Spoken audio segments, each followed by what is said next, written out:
নমস্কাৰ ৰাইজ। আজি মই বহুত সুখী কাৰণ কেলে আজি মই নিজৰ জীৱন কথা আপোনালোকৰ আগত ক'বলৈ ওলাইছোঁ।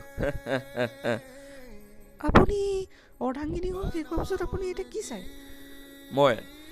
মই বেহাবাৰীখন বাদ দি পেলাই আইনাৰ সপোনখন চাওঁ আৰু মানুহজনীয়ে বেপনাখন চাবলৈ গৈছিলে। বছ ইমানেই। তুম চুমিহি শুনা। সঞ্জু সঞ্জু নোৱাৰো মই এইটো লগত ৰাখিব। মই কৈছিলো নাই মই গাঁৱৰ ছোৱালী বুলি। ল ভাই বৈ ডিমাপুৰ যাওঁ। আৰে আছে কি তাত বে?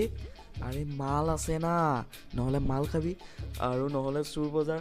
এইদিনাখন দোকানৰ পৰা ওলাইছিলোঁ মাল আজিকালি মালবিলাকে বেয়া পাওঁ খায়। পাছত মাল খাই পালোগৈ ক'ত? হস্পিটেলত। সৰুতে কিতাপ চিতাপ জ্বলাই দিছিলোঁ, স্কুলেই নাযাওঁ, জেং আছিলোঁতো। মই লাও পানী খোৱা নাছিলোঁ নহয়।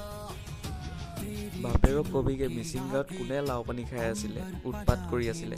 কিন্তু মই নাখাওঁৱে। কিন্তু মই বোৱাৰী নাচাওঁ। এই বিজেপিক ভোট নিদিলে পিছততো পৰিবই ন, চাই ল'বি।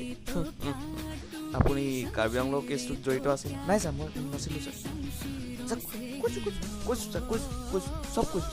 চব কৈছোঁ। আপোনাৰ ল'ৰাই এই ব্ৰিজাৰ্ছত চাই থাকোঁতে আমি তাক ধৰিছোঁ, গম পাই নাই? 1.5 GB দিনত শেষ কৰি দিয়ে। আপুনি কি 2 ঘণ্টাত? তই পাৰিবি আঁকিব জোৰ দে।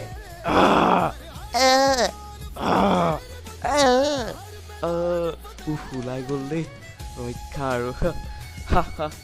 বছ ইমানেই আৰু।